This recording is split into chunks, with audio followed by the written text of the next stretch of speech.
श्री राम। खग्र अग्रे लक्ष्मी, कर मध्य सरस्वती, कर मूले तु गोविंदा, प्रातः कर दर्शनम। आज हम माँ लक्ष्मी और सरस्वती जी की कहानी आपको सुनाने जा रहे हैं। मैं आपका दोस्त वरुण तिवारी। आपको अगर हमारी कहानी पसंद आती हो तो हमारे चैनल को लाइक करें और शेयर करें और सब्सक्राइब करें। एक बार भगवान नारायण शेषनाग पर के सैया पर लेटे थे तो माँ लक्ष्मी बोली, प्रभु हमें आप कभी कुछ देते नहीं हो, हमें भी कुछ अधिकार दो। मैं अब कुछ आपसे मांगना चाहती हूँ। तो भगवान नारायण कहते हैं, हाँ बोलो देवी, आपको क्या चाहिए। तो माँ लक्ष्मी बोलती हैं कि प्रभु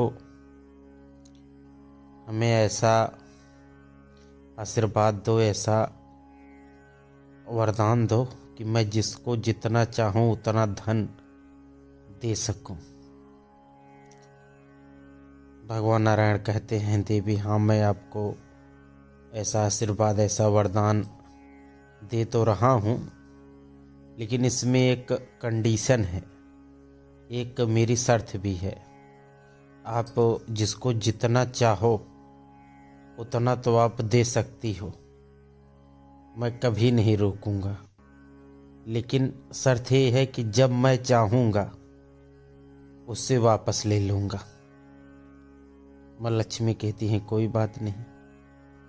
माँ लक्ष्मी को प्रभु ऐसा आशीर्वाद दे देते हैं कि आप देवी जिसको जितना चाहो उतना धन दौलत सब कुछ दे दो, लेकिन जब मुझे लगेगा तो मैं वापस ले लूँगा।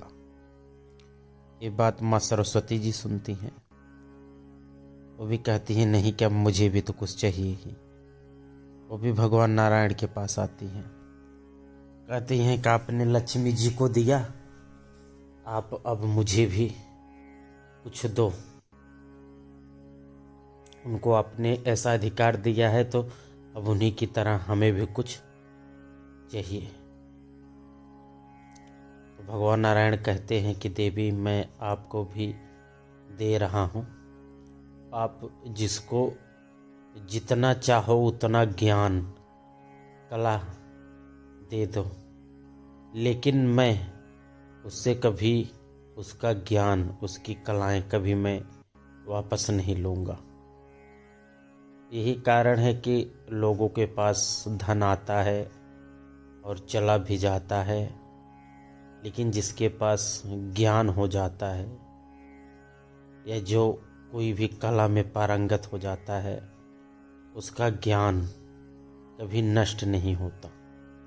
चाहे परिस्थितियां जैसी भी हों, वो धनवान हो गरीब हो कुछ भी हो जाए, लेकिन उसका ज्ञान कभी नष्ट नहीं होता, क्योंकि भगवान नारायण ने माँ सरस्वती जी को ऐसा आशीर्वाद ही दिया है, ऐसा अधिकार ही दिया है कि आप जितना चाहो उतना ज्ञान दे दो, मैं उससे कभी वापस नहीं लूँगा। और उसी प्रकार जिसके पास जो धन आता है, भगवान ने वहाँ कंडीशन लगा रखी है। इसीलिए कोई व्यक्ति बहुत धनवान होता है फिर अचानक गरीब हो जाता है, लेकिन जो ज्ञानवान होता है वो कभी ज्ञान विहीन नहीं होता, उसके ज्ञान का कभी अंत नहीं होता। धन का तो अंत हो सकता है, लेकिन ज्ञान का अंत कभी नहीं हो सकता।